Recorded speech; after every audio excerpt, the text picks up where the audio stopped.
The FCPS 2018-2019 discipline study conducted by the FCPS Office on Equity, led by Dr. Francisco Duran, revealed that students with disabilities are nearly 4 times more likely to be subject to the discipline process than any other peer group in Fairfax County Public Schools.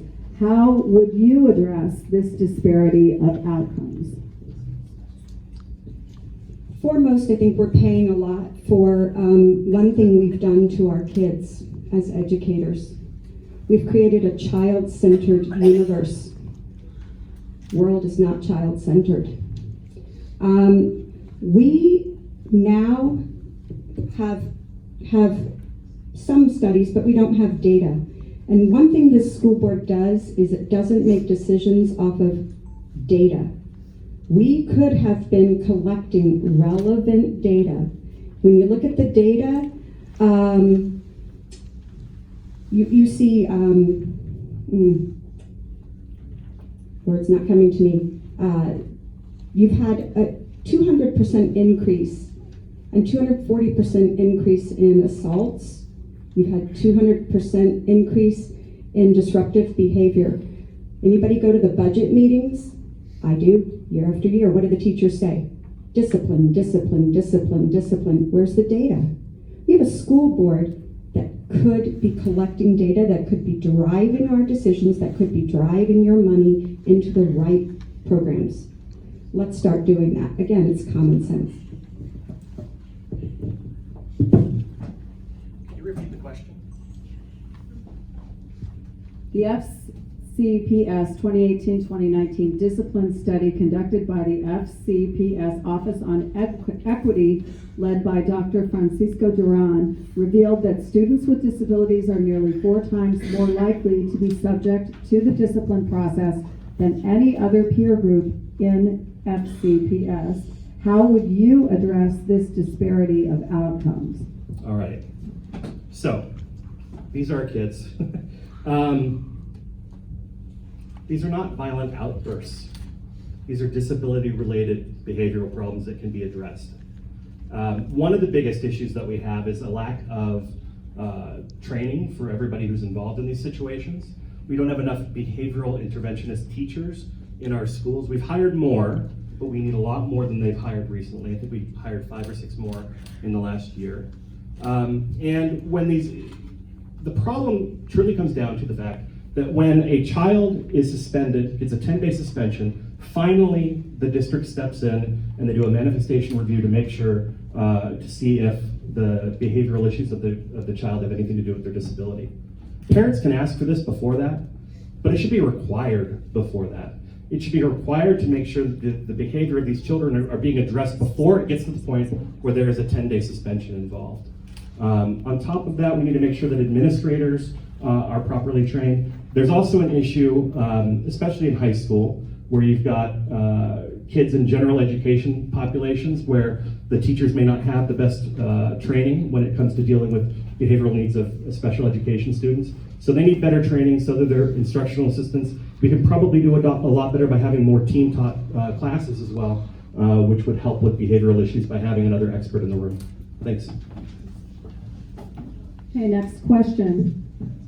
What is your position on religious accommodation for students in Fairfax County Public Schools, including allowing students to conduct prayer at school if they would like to or need to? And that's for you, Carl.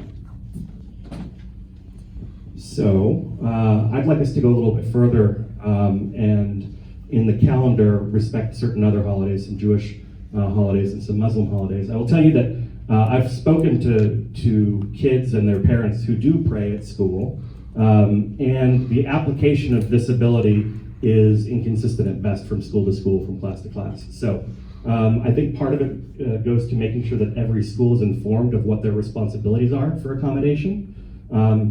We've done a lot better in making sure that the breaks that we have in our school calendar are not getting in the way of certain holidays, that we're not doing testing on certain holidays.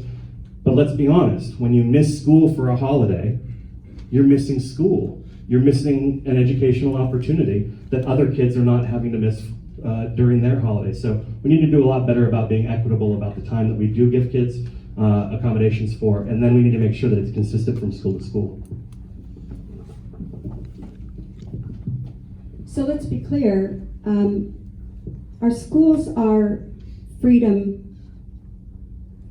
for religion, not freedom of religion.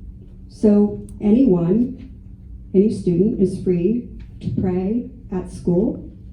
Any student is free to pray with others, bring a Bible, bring the Torah, bring whatever. I think we, as Fairfax County, I grew up here. We've always done a fabulous job of accommodating everybody's religions. Our schools are great. I think it's a great opportunity for our kids to interact. Our kids have great discussions today about religion. We don't ban this discussion, we encourage it.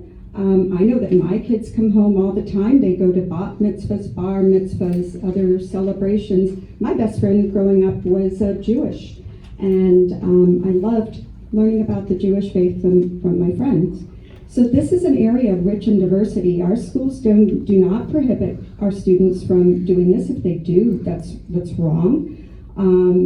And there are clubs, there are activities, there's before school, after school. This is nothing new. Fairfax County's been doing this for a great, since I've been in school, so nothing new here. And the next question is for you, Andrea. How will you fix the bus driver shortage in Fairfax County and stop such high turnover? So I know a couple bus drivers, and I think this goes back to the discipline issue. And I think, yes, there are some hard issues on those buses. There are many kids who don't ride the bus. I'm going to give you an example. I live on Miller Road.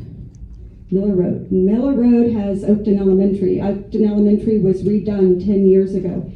Neighborhood fought against Kiss and Ride. They moved the Kiss and Ride from the front, from 123 to Miller Road. Miller Road created a 14-car Kiss and Ride.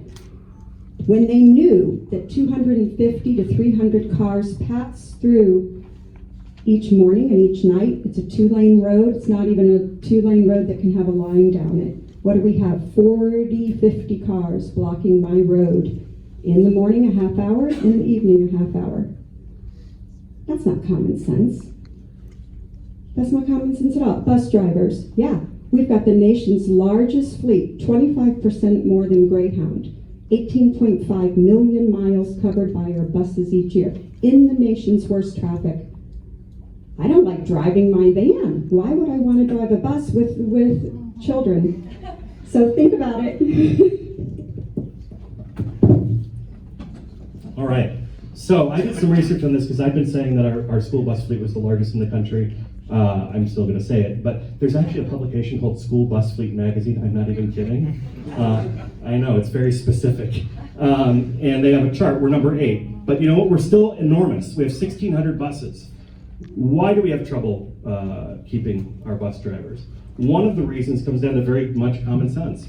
We don't pay them enough. Pay them more, they'll stay.